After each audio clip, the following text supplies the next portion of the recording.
तव दीय पाद पंकजम नमामि देवी नर्मदे, नमामि देवी नर्मदे, नमामि देवी नर्मदे, नर्मदे हर।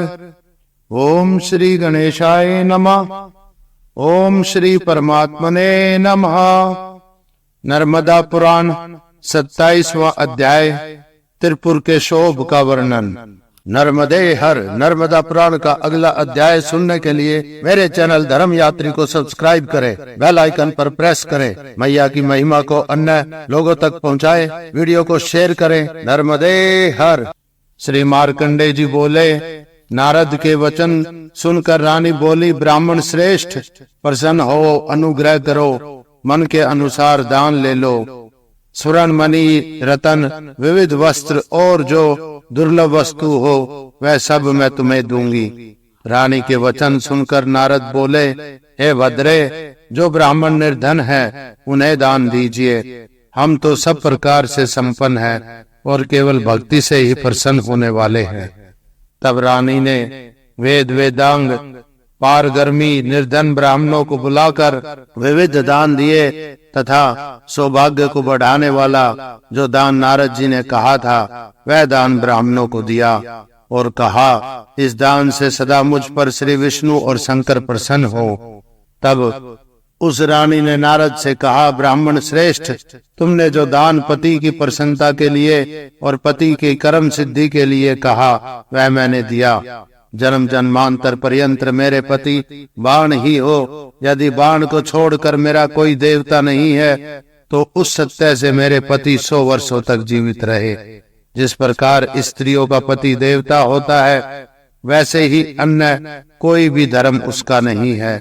तो भी तुम्हारे वचन से विधि पूर्वक मैंने दान दिया है। मान देने वाले ब्राह्मण अपने पति के प्रति अब अपने कर्तव्य का पालन करूंगी। हे ब्रह्म ऋषि, तुम अब जाओ और हमें आशीर्वाद दो। हे राजश्रेष्ठ, वैसा ही हो। उस रानी से कहकर नारद सब रानियों के मन को आकर्षित व अनंत मन की वृत्ति कराकर देवों से पूजित होते हुए वह ब्राह्मण नारद अंतर ध्यान हो गए। हे भरतवंशी, तब वे सब अपने पति बाण को आकृष्ट मन वाली होती हुई नारद से मोहित होकर उत्तरी आकृति वाली तथा फीकी कांति वाली हुई। इति श्री 27वां अध्याय। तव दीय पाद पंकजम नमामि देवी नर्मदे, नमामि देवी नर्मदे, नमामि देवी नर्मदे, नर्मदे हर। ओम श्री गणेशाय नमः। ओम श्री पार्वते नमः। नर्मदा पुराण 28वां अध्याय त्रिपुर विनाश जालेश्वर अमरेश्वर तीर्थ का वर्णन। श्री मार्कंडे जी बोले, इसी बीच नर्मदा के तट पर स्थित श्री शंकर पार्वती के साथ क्रीड़ा कर रहे थे। नारद जी वहां ही आ गए। उमा के साथ देव देव शंकर को प्रणाम कर त्रिपुर के साथ जो कुछ व्रत हुआ कहा उसे नारद जी ने निवेदित किया और कहा कि मैं स्वामी की आज्ञा से बाण के आवास त्रिपुर में गया था। न्याय पूर्वक बाण को देखकर उसके विस्तीर्ण अंतपुर में गया। वहाँ बुद्धिमान बाण की 1000 स्त्रियों को देखकर इच्छा अनुसार तथा योग्य उस पुर को मोहित कर लौटा हूँ। नारद के वचन सुनकर बहुत अच्छा इन शब्दों से प्रशंसा करते हुए शंकर ने त्रिपुर के भ्रमण का चिंतन किया। समर्थ विष्णु के द्वारा हाथ से जोड़ा गया बड़े वेग वाला और बड़ा चक्र मेरे तेज जैसे रक्षित हुआ। वह लोक से प्रसिद्ध बाण मेरी भक्ति से तत्पर है और विशेष रूप से ब्राह्मणों की वाणी भी मेरी इच्छा से उसे प्राप्त है। इस प्रकार देव देव शंकर ने बहुत समय तक सुख पूर्वक कार्य का चिंतन किया। तत्पश्चात श्री शिव जी ने मंदिर का ध्यान किया।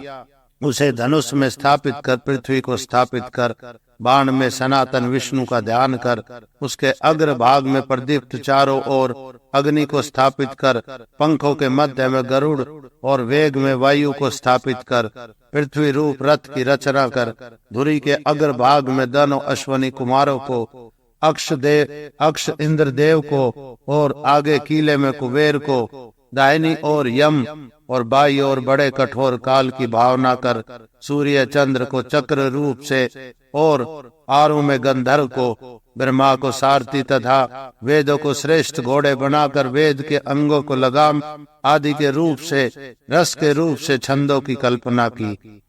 मुख से उच्चारण करने में योग्य ओंकार को चाबुक बनाकर धाता को आगे और विधाता को पीछे कर सब दिशाओं में वायु भेदों तथा ऊर्ध्व यंत्र के बड़े बड़े सर्पों और पिशाचों सिद्ध विद्याधरों को स्थापित कर गणों और भूत समुदायों को सब अंगों की संधियों में, जुए के बीच में मेरु और जुए के नीचे हिमालय, यंत्र में घोर सर्प, समय स्थान विशेष रूप से वर्ण और निशर्ती और रस्सियों के बंधन स्थान में गायत्री और सावित्री स्थित हुई। रथ के ध्वज में सत्य, सोच, दम और रक्षा को चारों ओर स्थिर कर रथ को देव में बनाकर युद्ध के लिए कटिबद्ध हुए। कवच धारण किए, तलवार हाथ में लिए, गो से निर्मित अंगुली रक्षक साधन से युक्त होकर देव देव शंकर फेंटा कैसे हुए। जटा जूट को दृढ़ता से बांधकर दिव्य धनुष को संचित करते हुए उत्तम रथ को जुतवाकर हे युधिष्ठिर रथ के बीच में स्थित श्री शंकर शोभित हुए। उसने धनुष के तीर शब्द को त्रिभुवन को कपा दिया। उस समय युद्ध के लिए दृढ़ता से वैशाखी का आश्रय लेकर शंकर स्थित हुए। युद्ध स्थिति में वैशाख, आलीढ़ आदि धनुधारियों के 5 स्थान विशेष यादव ने बताए हैं। बहुत समय तक देखकर क्रोध से लाल नेत्र वाले होकर उत्कृष्ट मंत्र का ध्यान कर अपने को रोक कर पुर के विनाश की इच्छा से सहसा बाण को छोड़ा। जब वे अंतरिक्ष में तीनों साथ मिल गए तब थोड़े समय में आधे निमेष में त्रिपुर की एकता देखकर 3 पोर वाले 3 शल्य वाले बाण से उन्हें नष्ट कर दिया। हे भरत श्रेष्ठ, जब लोग त्रिपुर में बांध के छूटने पर भय से व्याकुल हो गए तब असुरों के विनाश के लिए भयजनक काल रूप थे। तब लोग कष्ट रूप वाले अट्ठास कर रहे थे। लिखावट के कर्मों में निमेष, उन्मेषण, पलक मूंदने का काम कर रहे थे। लोग निश्चल नेत्र वाले होकर चित्र लिखित से हो रहे थे। देव मंदिरों में शब्द कर रहे थे, जोर से हंस रहे थे। सौपन में लाल वस्त्रों से शोभित अपने आप को देखते थे। रक्त पुष्पों की मालाओं से युक्त मस्तक वाले होकर कीचड़ के कुंड में गिर रहे थे। अपने को तेल उपटन से युक्त मस्तक वाला देख रहे थे। हे राज श्रेष्ठ, गधों से जुते हुए वाहन में लोग अपने को चढ़ा हुआ देखते। प्रलय काल के समान संवर्तक नामक महावायु ने अनेक घरों और वृक्षों को उखाड़ डाला। घोर शब्द के साथ भूकंप और हजारों वज्रपात होने लगे। मेघ रक्त की वर्षा कर रहे थे, वह भी कंकड़ों के साथ बहुत ज्यादा। ब्राह्मणों के अग्नि कुंडों में भली भांति हवन किए हुए अग्निदेव चिंगारियों वाले सगुन जल रहे थे। हाथी मद रहित हो गए थे, घोड़े निर्बल और गतिहीन से हो गए। हजारों बाजे बिना बजाए बजने लगे। बिना वायु के ही ध्वजा कांप रहे थे। अनेक विचित्र छत गिर गए। वृक्ष और पत्ते चारों ओर जलने लगे। हाहाकार से पूर्ण वह सब व्याकुल हो गया। विचित्र सजे हुए उपवनों को अंधड़ वायु ने तहस नहस कर दिया। उससे प्रेरित सभी पुर स्थित प्राणी जलने लगे। वृक्ष, गुलमलताएं आदि और घर भी सभी ओर से जल गए। अग्निदेव दिशाओं के सब विभागों को लेकर प्रज्वलित कर रहे थे। संपूर्ण दृश्य पलाश के पत्र पुष्प के समान जलता सा दिख रहा था। धुएं के कारण एक घर से दूसरे घर नहीं देखे जा सकते थे। त्रिपुर में सभी लोग शंकर को क्रोधाग्नि से जलते हुए विलाप कर रहे थे। दिशाओं में सभी ओर से त्रिपुर प्रज्वलित होकर खूब जल रहा था। भवनों के अग्रभाग हजारों टुकड़े होकर गिर रहे थे। धुएं से भरी आग चारों ओर जलाती नाचती हुई सब दिशाओं और देशों में फैलती हुई वनों में दौड़ रही थी। देव मंदिरों, सब घरों तथा अटारियों को जला रही थी। काल से प्रेरित बड़े हुए अग्निदेव ने शंकर के कोप से बढ़कर संपूर्ण प्राणियों के लोगों को जला दिया। राजन, बालकों, वृद्धों युक्त पुर सहित, गृह द्वार सहित, वाहन वनों सहित संपूर्ण लोक को अग्नि ने जला दिया। कुछ भोजन में तथा कुछ पेय पान में लगे हुए थे। वे शायद नृत्य गीत कर रही थी। अग्नि के लपेटों से पीड़ित वे सब एक दूसरे से लिपट कर जलते हुए अवचेतन हो रहे थे। दूसरे सभी दानव वहां अग्नि से ही विमोहित जल रहे थे। धुएं से व्याकुल मुख वाले दूसरे स्थान पर नहीं जा सकते थे।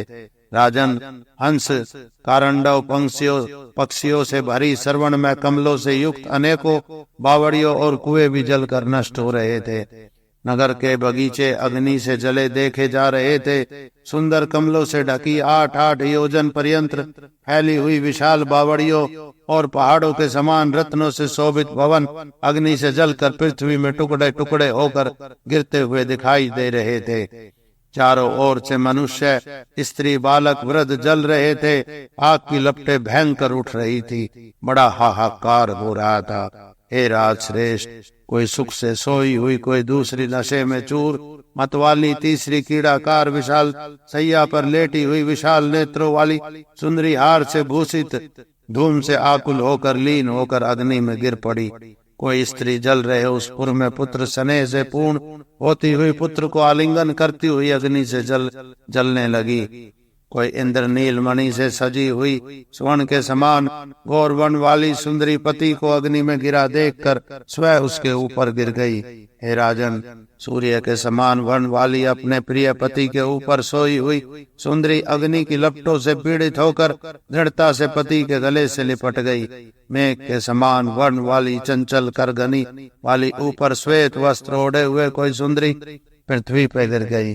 कुंद, पुष्प और चंद्रमा के समान वर्ण वाली नील रत्नों से शोभित कोई सुंदरी हाथ जोड़कर सिर से अग्नि की प्रार्थना कर रही थी। हे राजन, किसी स्त्री का वस्त्र जल रहा था, किसी के केश जल रहे थे। लपटों वाले अग्नि के समान जल रहे स्वर्ण पात्रों से कुछ डर रही थी। दुख से पीड़ित कोई सुंदरी स्त्री पति को भस्मीभूत देखकर मुरारी के साथ विलाप करती हुई पति के शरीर का आलिंगन कर सहसा उसके मस्तक पर गिर पड़ी। बहुत दुख से पीड़ित कोई सुंदर स्त्री अपने भवन में विलाप कर रही थी तो कोई अपने माता पिता को भस्मीभूत देखकर अवचेतन घोड़े की भांति भूमि में गिरकर कांप रही थी। दानों ओर से जल रही दूसरी कोई और मुख वाली स्थित होकर गोद में बालक को नहीं देख पा रही थी। कुंभिल का घर जलकर पृथ्वी में गिर चुका था। कुष्मांड, ध्रुम, कुहक, वक, विरु, नैन और विरूपाक्ष का घर भी जल चुका था। निष्पाप, शुंभ, डिम्ब, रौद्र, प्रहलाद जो असुरों में श्रेष्ठ हैं, दांड पाणी और विपाणी, विलवक, दुदुम्ब और सदहास, डिंडी और मुंडी बाण का भाई और बाण करव्याद व व्यार्ग व वकर्त, इसी प्रकार दूसरे बल से गर्वीले दानव थे।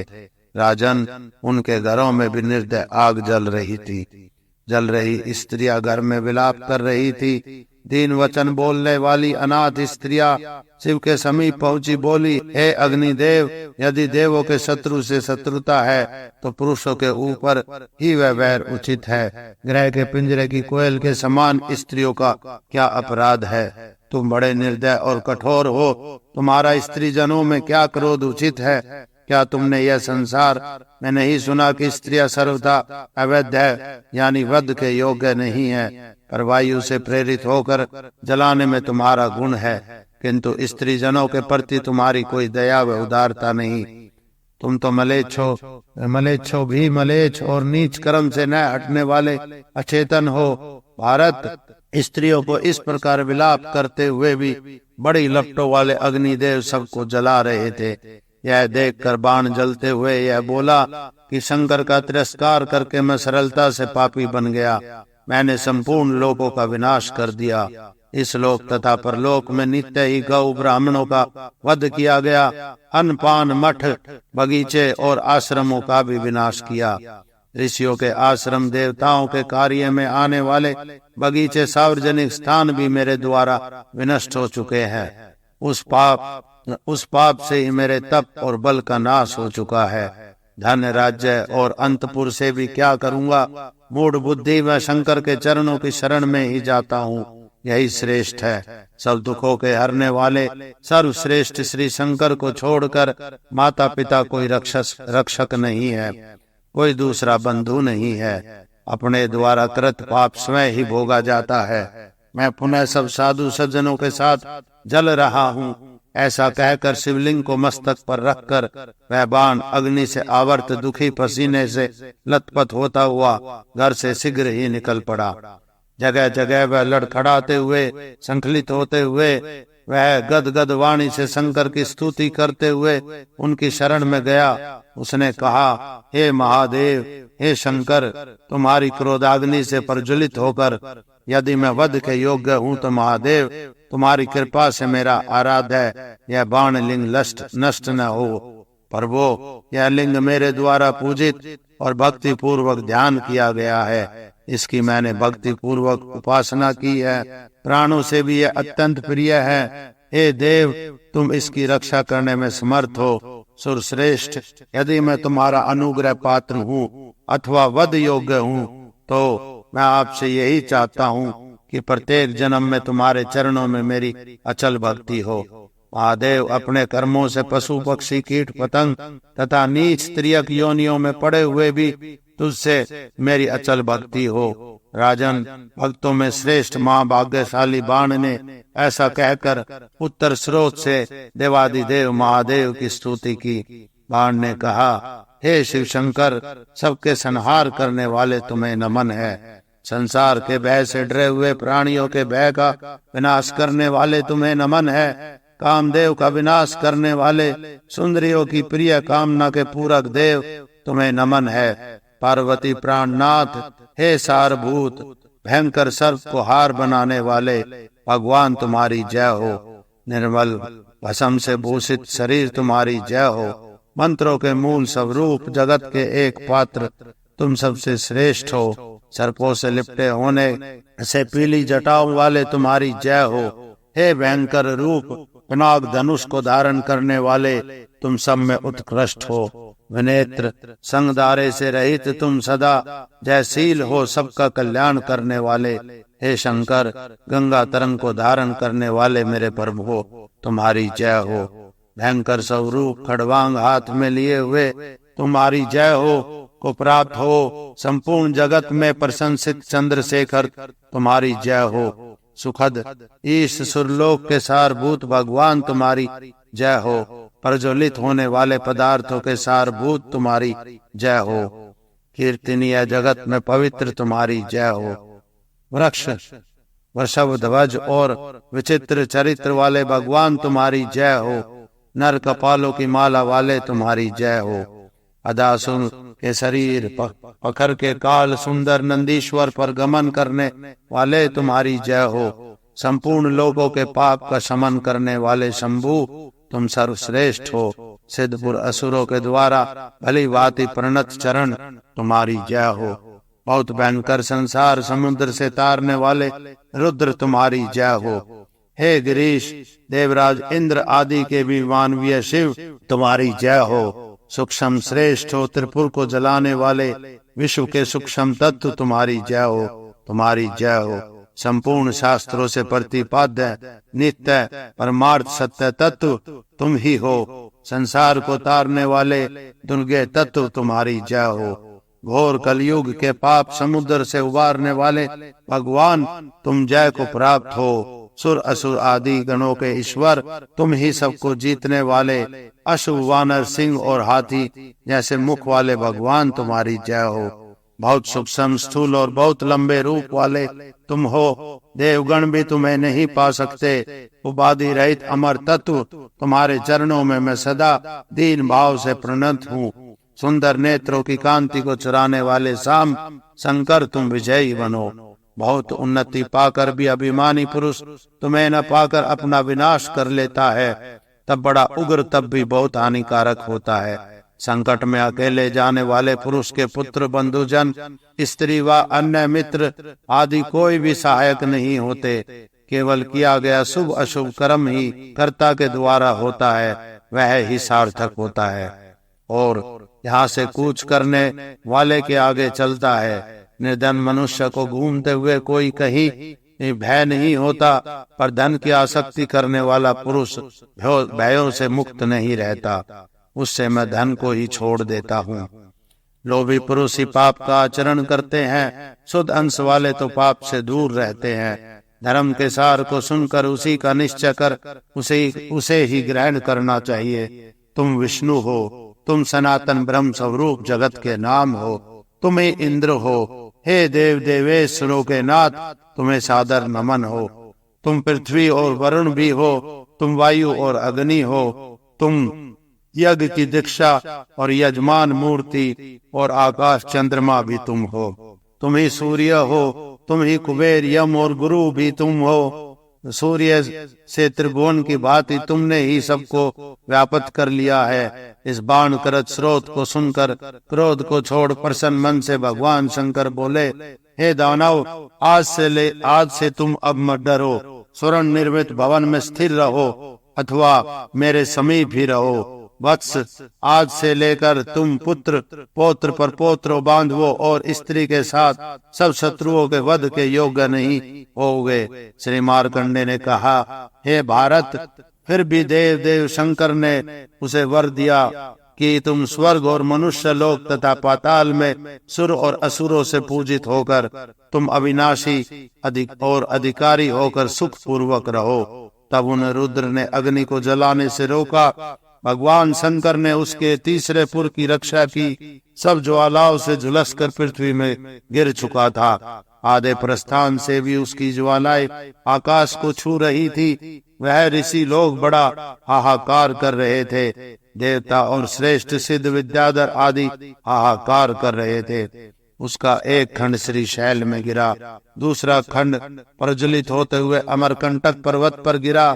ज्वाला युक्त गिरने से वह ज्वालेश्वर के नाम से स्मरण किया गया। हे राजन, त्रिपुर के जल चुकने पर, उत्तम खंड के गिर जाने पर भगवान शंकर वहाँ ज्वाला माला और लपटों के निवारक बनकर स्थित हुए। वह हाहाकार करने वाले ऋषियों की रक्षा के लिए स्वयं मूर्तिधारी होकर पार्वती और नंदीश्वर से युक्त महादेव वहाँ स्थित हुए। जो पुरुष भक्तिपूर्ण मन से अमरकंटक की स्तुति करता है, उसे स्मरण कर चंद्रयान से अधिक पुण्य पाता है। हे व्रत श्रेष्ठ, इसमें संशय नहीं है, क्योंकि यह अमरकंटक श्रेष्ठ पर्वत अत्यंत पुण्य रूप है। राजन, इससे यह नित्य ही पापों का क्षय करने वाला है। यह पर्वत नाना वृक्ष लताओं से व्यापक, नाना पुष्पों से शोभित है, अनेक गुच्छों से गुल्मों से पूर्ण और अनेक लताओं से भरा हुआ है। सिंहों व्याघ्रों से पूर्ण, मृगों के झुंडों से शोभित, हिंसक जीवों के शब्दों से नित्य ही सरस है।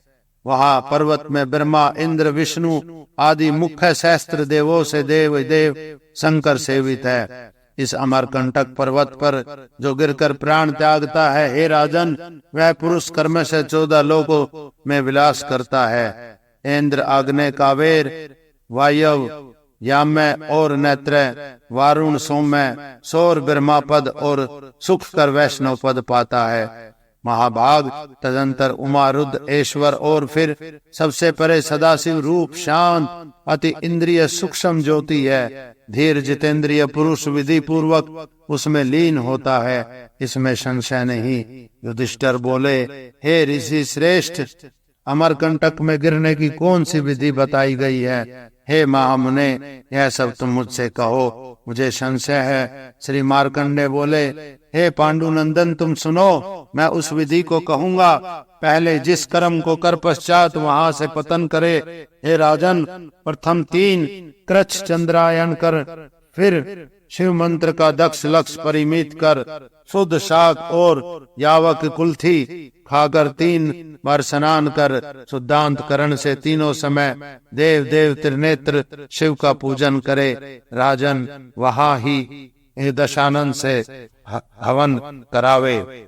इस प्रकार लाख बार मंत्र का जाप करे, गंधमालाओं से पूजा करे। रात्रि में जब सौपन में शंकर का विमान स्थिति देखे, तब अपना पात करे। इस विधान से जो पुरुष अपने को गिराता है, वह स्वर्ग लोक पाकर देवताओं के साथ खेलता है। 30 करोड़ 30 हजार वर्ष पर्यंत सुंदर भोगों को भोग कर फिर पृथ्वी पर आता है। संसार में पूजित होकर एक छत्र वाला होकर पृथ्वी के राज्य सुख को भोगता है और रोग शोक से रहित होकर 100 वर्ष पर्यंत जीता है। ज्वालेश्वर तीर्थ तो 3 लोकों में प्रसिद्ध है। हे युधिष्ठिर, वह शंकर के द्वारा रचित ज्वाला नामक नदी निकली है। यह नदी उस बाणासुर को शांत कर नर्मदा में मिल गई।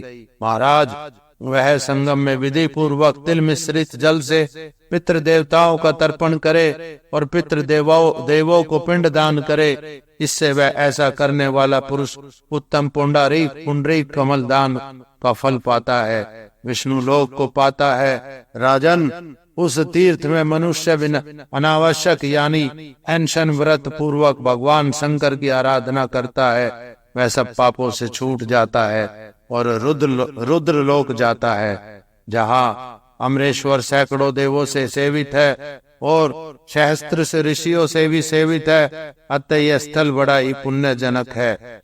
चारों ओर यह अमरकंटक तीर्थ योजन पर्यंत पुण्य देने वाला है। करोड़ों रुद्र देवों से युक्त है। अतः वह बहुत पुण्य पद है। जो उस पर्वत राज अमरकंटक की परिक्रमा श्रद्धा भाव करता है, उसने संपूर्ण पृथ्वी की परिक्रमा कर ली, उसका पुण्य प्राप्त कर लिया, इसमें कोई संशय नहीं।